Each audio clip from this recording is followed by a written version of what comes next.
हमने भगवान से ये मांगा और भगवान ने हमको नहीं दिया तो हम मंदिर जाना छोड़ देते। हमने भगवान से बहुत सारी लिस्ट बनाकर तैयार रखी और भगवान के सामने रख दी कि मेरा ये काम है, और भगवान यदि पूरा ना करे तो फिर हम भगवान का भजन करना छोड़ देते, स्मरण करना छोड़ देते।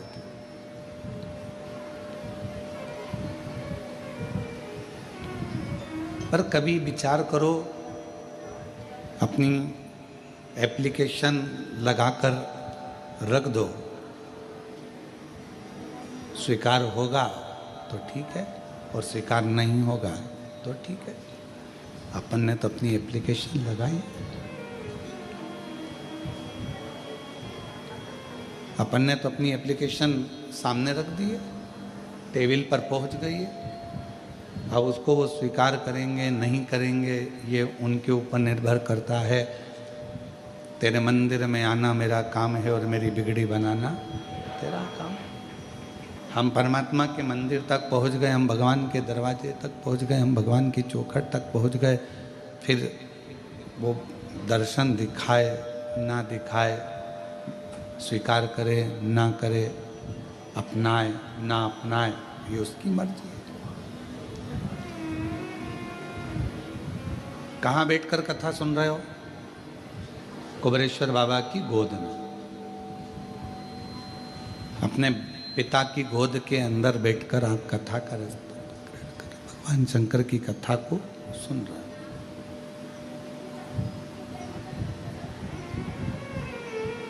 और पिता की गोद में बैठकर, भगवान शंकर की गोद में बैठकर जब हम कथा का लाभ ले रहे हैं, पिता की गोद में बैठकर जब हम कथा को श्रवण कर रहे हैं,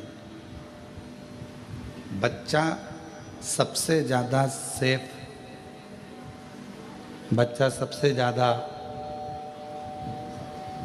अपने आप को सेफ, सुरक्षित कहाँ महसूस करता? अपनी माँ की गोद में और अपने पिता की गोद में। शंभो शंभो शंभो शंभो शंभो शंभो शंभो शंभो शंभो शंभो। एक अपनी माता की गोद में और एक अपने पिता की गोद में बच्चा अपने आप को सेफ, सुरक्षित महसूस करता है।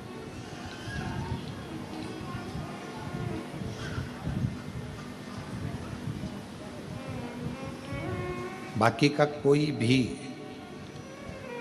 बच्चा किसी स्थान पर अपने आप को सेफ नहीं समझता।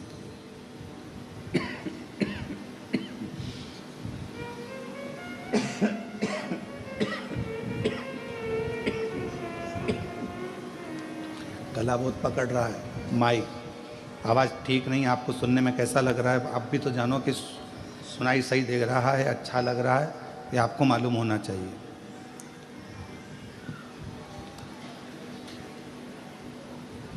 बच्चा सबसे ज़्यादा सुरक्षित, सेफ एक माँ की गोद में, एक पिता की गोद में महसूस करता। उसको लगने लगता है कि अब मुझे कोई भय नहीं है, अब मुझे कोई डर नहीं, अब मुझे कोई भय नहीं है, अब मुझे कोई डर नहीं है, क्योंकि मेरे पिता की गोद में, मेरे पिता की गोद में मैं बैठा हूँ, मेरी माँ की गोद में मैं बैठा हूँ।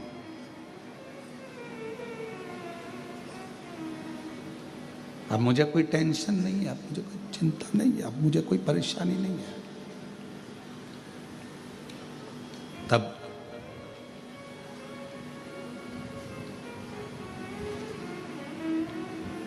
जैसे एक पिता की गोद में बैठने के बाद व्यक्ति के हृदय में ये भाव आ जाता है कि अब मैं सेफ हूँ, अब मुझे भय नहीं है, सामने से कोई श्वान आ गया, कोई सिंह आ गया, कोई आ गया और मुझे भय नहीं है।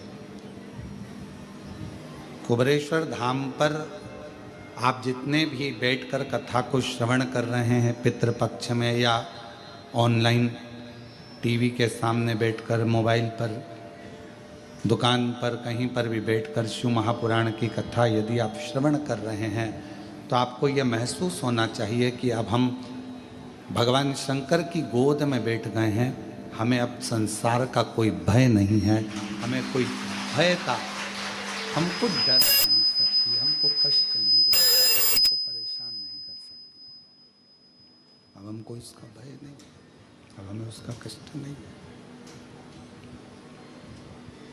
हमारे भीतर का भय, हमारे भीतर का जो दुख है, तकलीफ है, समाप्त हो, वो सब भय समाप्त हो।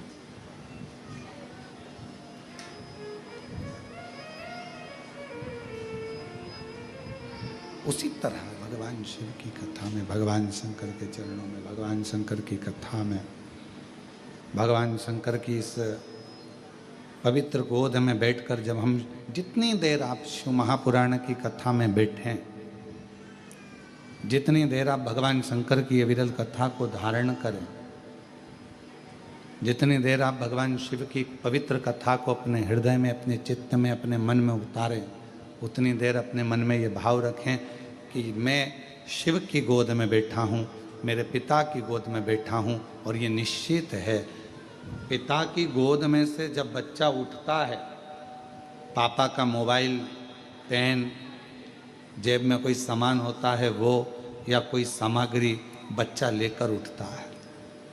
और आप जितनी देर शिव महापुराण की कथा में अपने पूर्वजों के उद्धार के लिए, पितरों के मोक्ष के लिए, श्राद्ध पक्ष में, पितृ पक्ष में ये पवित्र कथा को सुन रहे हैं, तो ये मानकर चलना कि आप भी खाली नहीं उठोगे, पिता से कुछ ना कुछ लेकर जरूर उठोगे, प्राप्त कर। और मैंने तेरे ही भरोसे बाबा, तेरे ही भरोसे हवा विच उड़ती जावांगी, बाबा डोर तो छड़ी ना में कटी जावांगी। भोले मैं तेरी पतंग, शंभो मैं तेरी पतंग, हवा विच उड़ती जाऊंगी, बाबा डोर तो छड़ी ना में कटी जाऊंगी। भोले मैं तेरी पतंग, शंभो मैं तेरी पतंग, हवा विच उड़ती जावांगी, बाबा डोर तो छड़ी ना में कटी जावांगी। शिव को मानकर, अपना बाबुल मानकर, अपना पिता मानकर जब हम उसके पास में बैठते हैं, उसकी गोदी में बैठते हैं, उससे अपने मन की बात, अपने हृदय की बात कहते हैं, तो शिव उसको स्वीकार करता है, भगवान शंकर उसको स्वीकार करता है, शिव उसको स्वीकारेगा, भगवान शंकर उसको स्वीकार करेगा। और हम उससे जब बोलें भाव से, मन से, हृदय से, चित्त से, जब हम भगवान शिव से प्रार्थना करें, विनय करें, निवेदन करें, विनती करें, भगवान शंकर को अपने मन का भाव कहें। शंभो शरण पड़ी मांगो घड़ी रे घड़ी, दुख काटो दया करी ने दर्शन आपो।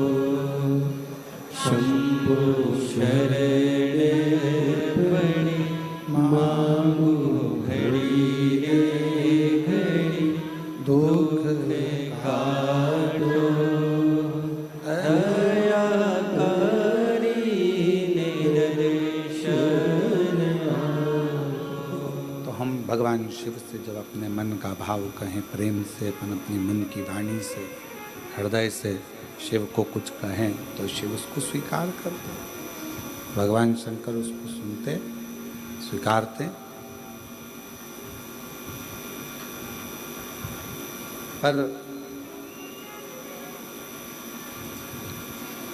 कहते हैं ना कि प्रेम की भाषा से रिश्ते भी निपते हैं, प्रेम की भाषा से मित्रता भी निपती है और प्रेम की भाषा से भगवान की भक्ति भी निप जाती है। भगवान की अविरल भक्ति को गुनगुन आवाज आ रही है। भगवान के अविरल भक्ति को पाने के लिए स्वार्थ बीच में नहीं आना चाहिए।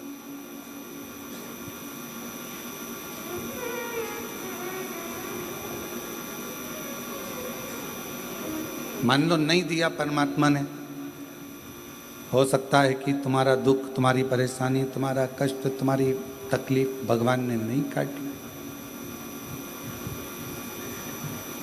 उसको निकाल के देख ले एक बार वापस, गुनगुन सी आवाज आ रही है।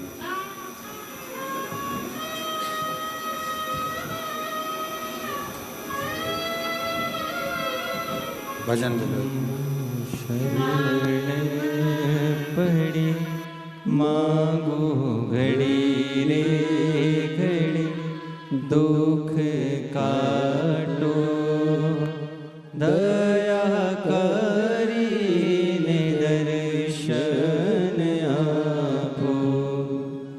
शंभु शरण पड़ी मांगो घड़ी रे घड़ी, दुख काटो दया करी ने दर्शन आपो।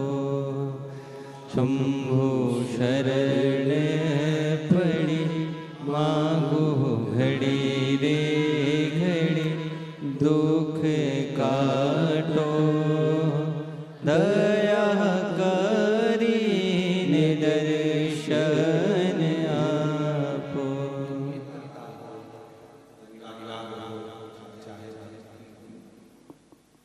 इन तीनों में प्रेम सबसे ज्यादा है।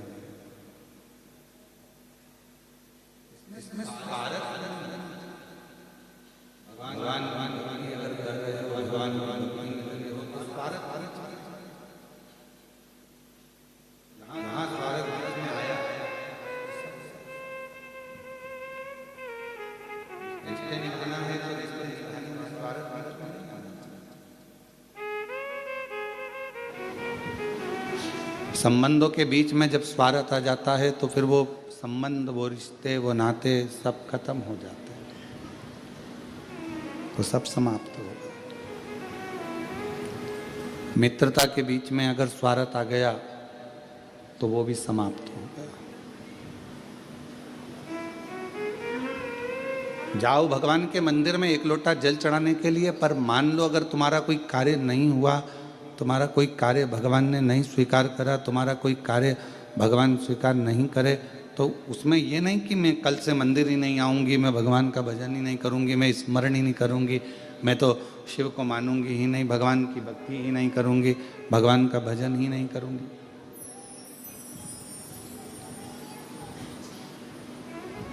हमने कई लोगों को देखा है कि अगर भगवान नहीं सुनता, भगवान यदि स्वीकार नहीं करता है, रिटर्न बढ़ाओ रिटर्न, भगवान यदि स्वीकार नहीं करता है तो हम मंदिर जाना छोड़ देते हैं, भजन करना छोड़ देते हैं, एक लोटा जल चढ़ाना छोड़ देते हैं। फिर तो ये स्वार्थ वाली बात हो गई कि उसने करा तो हम गए, नहीं करा तो हमने छोड़ दिया, फिर तो ये स्वार्थ वाली बात है।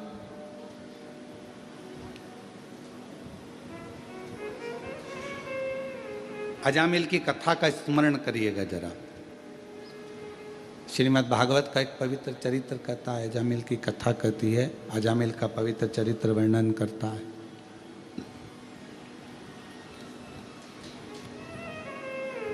भगवान की अविरल भक्ति में अजामिल लगा हुआ था, भगवान के भजन में अजामिल लगा हुआ था, स्मरण करता था, भजन करता था, कीर्तन करता था, मंत्र जाप करता था, नाम जाप करता था। पर उसके नगर में एक वैश्या ने अपना घर बना लिया।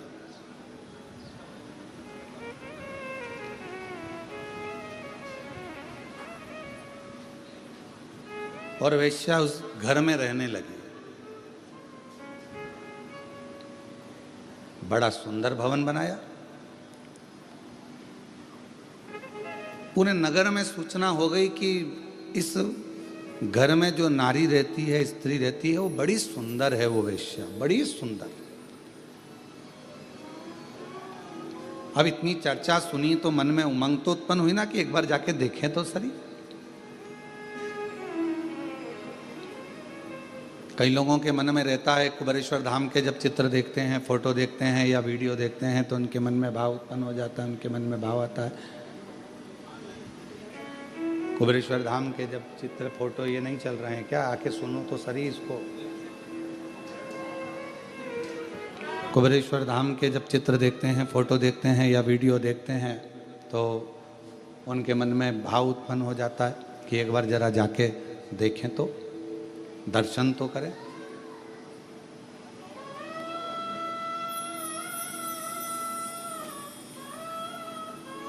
और उनको ये नहीं मालूम रहता कि एक बार अगर कुबेरेश्वर धाम चले गए, मान लो बाबा ने बुला लिया आपको, अगर भाव से यहाँ पर भगवान बुलाकर यहाँ पर बिठा दिया या दर्शन करा दिए या यहाँ लेकर आ गया, तो उनको नहीं मालूम कि ये कुबेर भंडारी है।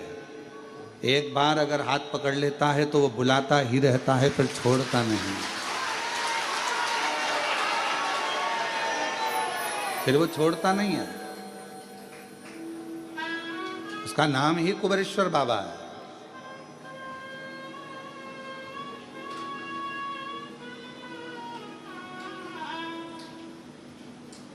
वैश्या ने मकान बनाया बड़ा सुंदर, उसमें उसका निवास हो गया। सूचना मिली पूरे नगर को, पूरे शहर को, बड़ी सुंदर वैश्या आई है, बहुत सुंदर है, बहुत सुंदर। मन में उसको देखने की चाह उत्पन्न हुई। जब इतनी सुंदर है, इतनी अच्छी है, तो एक बार जाकर देखें तो सही। वैश्या को मालूम था कि मेरे घर के दरवाजे के सामने से सब निकल रहे हैं और अजामिल जो भगवान की भक्ति करता है, भजन करता है, स्मरण करता है, ब्राह्मण है, बहुत अच्छा है। तो वैश्या ने विचार करा कहीं ये मेरे चक्कर में ना पड़ जाए, तो वैश्या अपने घर से बाहर ही नहीं निकलती थी। कहीं ये मुझे देख ना ले, और यदि इसने मुझे देख लिया, यदि उसने मुझे पहचान लिया और जान लिया कि मैं इतनी सुंदर हूं और भगवान को छोड़ दे और मुझे भजे, तो मतलब क्या हुआ?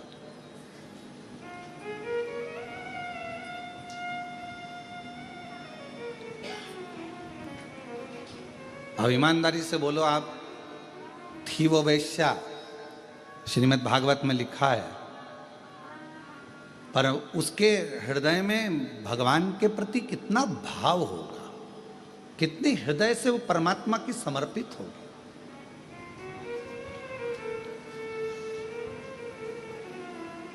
कितना उसके हृदय में भाव उत्पन्न हुआ होगा, जरा विचार करिएगा कि अगर मुझे देख लेगा अजामिल और हो सकता है कि मेरी ओर आसक्त हो जाए, तो परमात्मा की भक्ति छूट जाएगी, परमात्मा का भजन छूट जाएगा, परमात्मा का मंत्र जाप छूट जाएगा, परमात्मा का नाम जाप छूट जाएगा।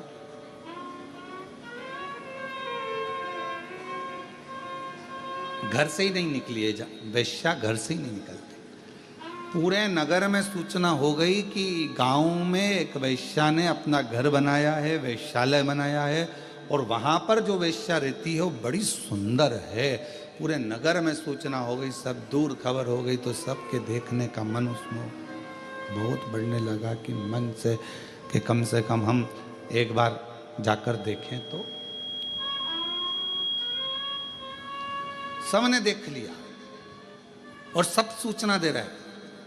अजामिल ने विचार बनाया कि मैं रोज मंदिर जाता हूं, आज एक काम करता हूं, मंदिर तो जाऊंगा पर वैश्या के घर के सामने से जाऊंगा, देखते देखते कि ऐसी कितनी सुंदर है, उसकी सुंदरता इतनी कैसे है।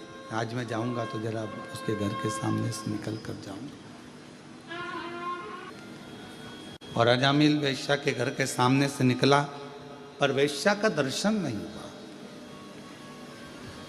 दिखी नहीं, नजर नहीं आई वैश्या। आज अजामिल मंदिर से थोड़ा जल्दी आ गया और मंदिर से आकर फिर वेश्या के दरवाजे के सामने आकर खड़ा हो गया।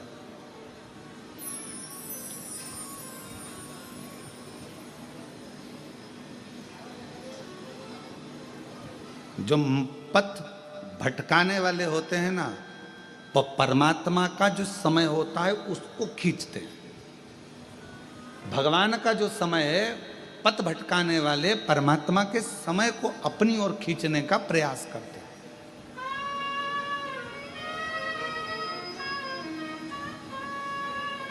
तुम्हारा 9 बजे का समय भगवान के भजन का है, तुम्हारा 9 बजे का समय परमात्मा के स्मरण का है, तुम्हारा सुबह 9 बजे का समय भगवान की विरल भक्ति का है, और मान लो वही 9 बजे का समय कोई व्यक्ति तुम्हारे पास आकर खड़ा हो जाए, नहीं साहब तुम्हें हमारे साथ चलना है, अपन देख के आते हैं, अपन ये कर लेते हैं। 9 बजे का समय तुम्हारा परमात्मा के भजन का है, 9 बजे का समय तुम्हारा परमात्मा की भक्ति का है। तुमने ये समझ के रखा है कि 9 बजे मैं भगवान के मंदिर में रहूंगी, 2 बजे या 1 बजे जब शिव महापुराण की कथा आस्था चैनल पर आएगी मैं उसको श्रवण करूंगी। ये तुम्हारे अंदर भाव उत्पन्न हो गया, तुम्हारे भीतर ये भाव जागृत हो गया, और तुम उस कथा को सुनने के लिए तुमने 1 बजे का समय निकाला। और मान लो उस बीच में कोई आकर बैठ गया, या कोई व्यक्ति आ गया, या कोई तुम्हारे मंदिर के जाने के समय पर तुम्हारा टाइम लेने के लिए, नहीं तुझे मेरे साथ चलना है, तुझे ये करना है, समझ लेना कहीं पथ को भटकना है। वो तुम्हारा पथ भटकाने के लिए आया है।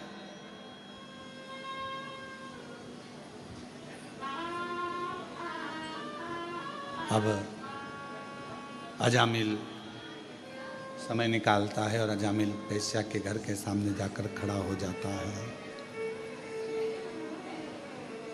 वेश्या के घर के सामने जब अजामिल जाकर खड़ा हुआ, आज मंदिर से थोड़ा जल्दी आ गया,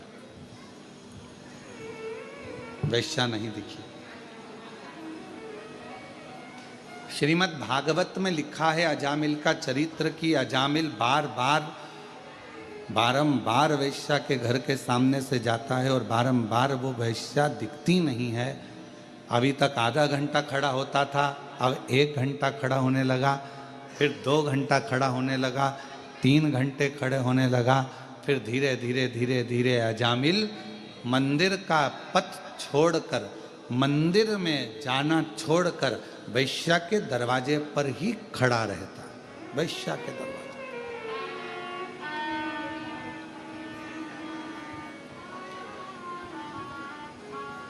फिर वो वेश्या का दरवाजा छोड़ता ही नहीं।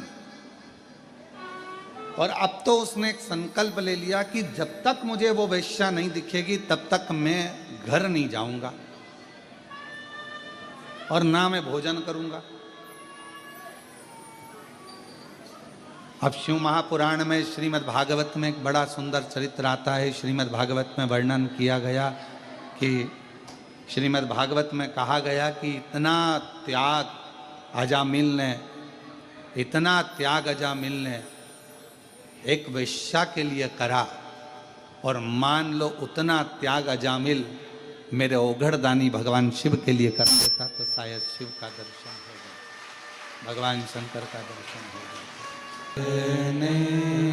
बड़ी मांगो घड़ी रे घड़ी, दुख काटो दया करी न दर्शन।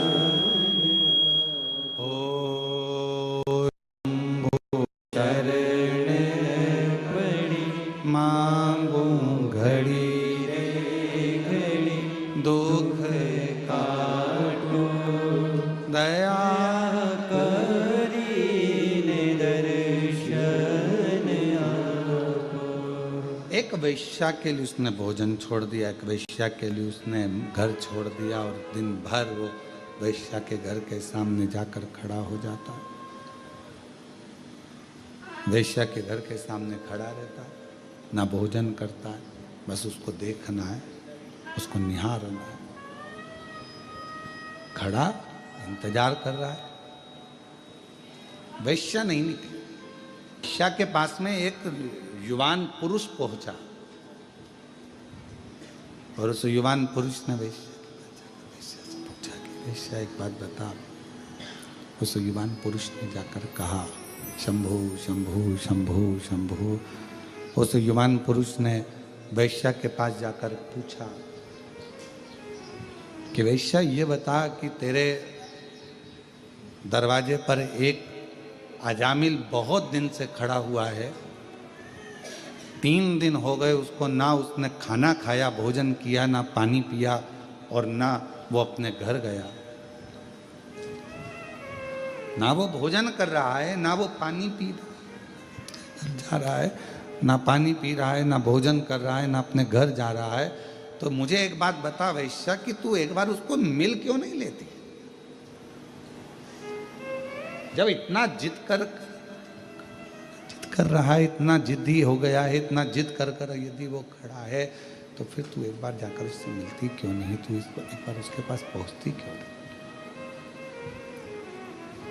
जा तू एक बार उसके पास, एक बार उसके सामने चली जा, और भले मिलने ना जाए तो कम से कम वो छज्जे में खड़े होकर दरवाजा ही खोल ले। एक बार जा तो सही, उसके पास पहुंच तो सही।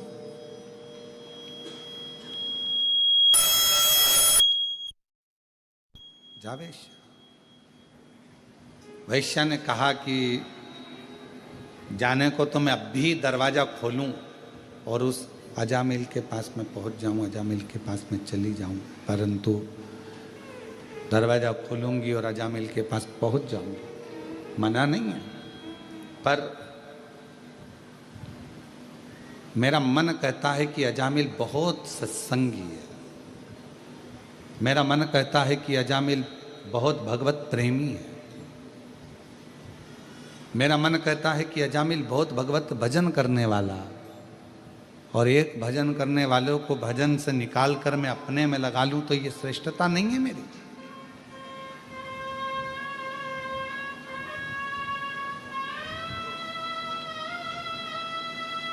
इसमें मेरी श्रेष्ठता नहीं बनती है कि मैं अपना भजन चालू करवाऊं, शिव जी का भजन बंद करवा दूं, भगवान का भजन बंद करवाऊं, भगवान का सत्संग बंद करवाऊं और मुझ में अपने में रमाऊं।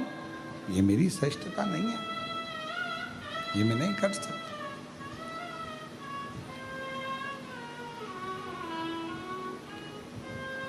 तो फिर अजामिल तो मर ही जाएगा। 3 दिन तो उसको हो ही गए हैं कि भोजन नहीं कर रहा है, 3 दिन तो हो गए, उसने पानी नहीं पिया है।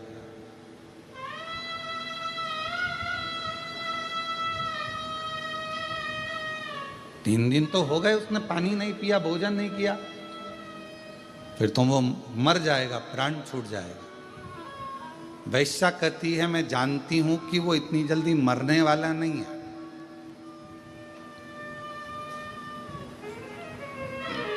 उसके प्राण नहीं जाएंगे।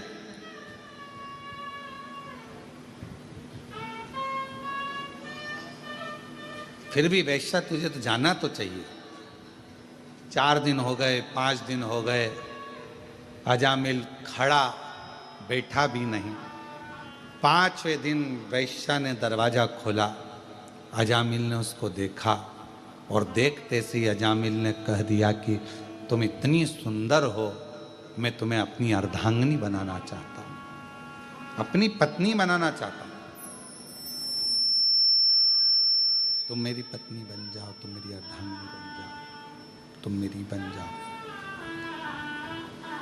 अजामिल ने जैसे ही कहा, वैश्या ने विचार करा कि जो इतना प्रेम कर रहा है, इतना स्नेह कर रहा है, इतना आनंद से मुझे मेरा हाथ मांग रहा है, अजामिल पर तुम जानते हो कि मैं वैश्या हूं, और अगर तुम मुझसे विवाह कर लोगे तो पूरे गांव के लोग क्या कहेंगे, तुम ब्राह्मण हो। दुनिया के लोग क्या कहेंगे तुम्हें मालूम है? हाँ, मुझे मालूम है। कहने वाले कहते रहेंगे, पर वैश्या ने विचार करा कि आखिर प्रभु ने मेरे ऊपर ऐसी कृपा क्या कर दी, करुणा क्या कर दी। एक भजनावली को, सत्संगी को, एक भजन करने वाले को, एक स्मरण करने वाले को, एक मंत्र जाप करने वाले को, एक नाम जाप करने वाले को, एक भगवान का भजन करने वाले को मुझसे जोड़ दिया, मुझसे जोड़ दिया।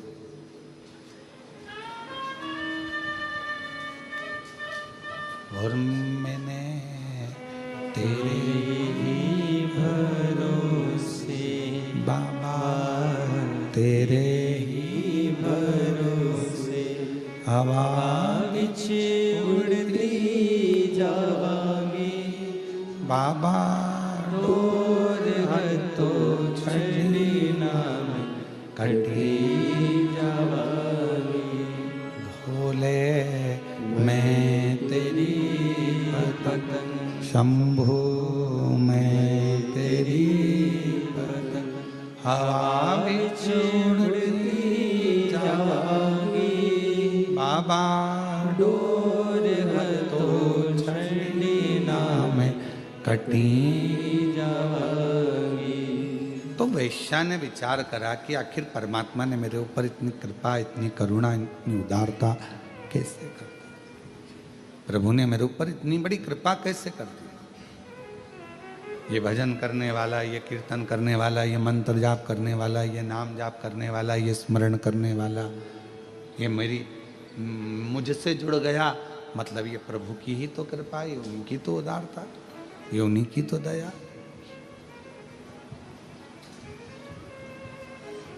और बहुत सावधानी से इस कथा को अपने चित्त में अपने मन में लेकर रखिएगा। बहुत गलत काम यदि आप कर रहे हैं, झूठ बोल रहे हैं, प्रपंच कर रहे हैं, गालियां दे रहे हैं, अपशब्द कर रहे हैं, ताने दे रहे हैं, पाप कर्म कर रहे हैं, और उसके बाद भी इतना गलत करने के बाद भी अगर कहीं आपका कोई ऐसा व्यक्ति जो भगवान से जुड़ा हुआ है उसका संग आपको मिल जाए तो समझ लेना कि शिव की कृपा है जो आपको पार उतारना चाहते हैं। भगवान शंकर की करुणा कृपा दया है जो पार उतारना चाहता है, जो आपको पार लगाना चाहता है। ये भगवान शिव की कृपा है, भगवान शंकर की करुणा है, भगवान शंकर की दया है, ये शिव की उदारता है।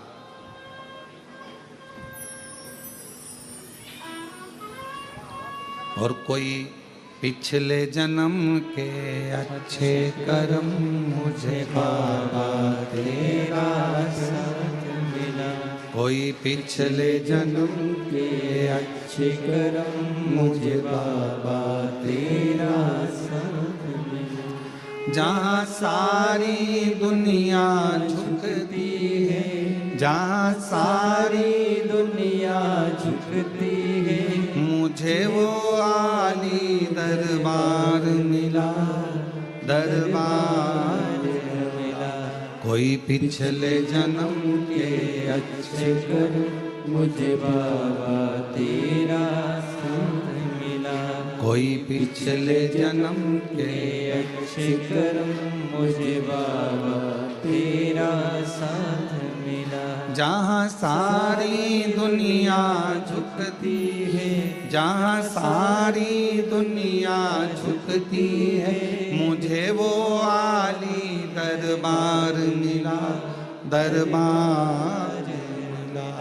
कोई पिछले जन्म के अच्छे कर्म मुझे बाबा तेरा साथ मिला। कोई पूर्व का यदि अच्छा संग होगा, पूर्व की कोई बड़ी कृपा होगी, कोई उदारता होगी, कोई करुणा होगी, जो किसी का साथ आपको और हमको अच्छे लोगों का संग मिल जाता है, अच्छे लोगों का संग आप और हमको प्राप्त हो जाता है,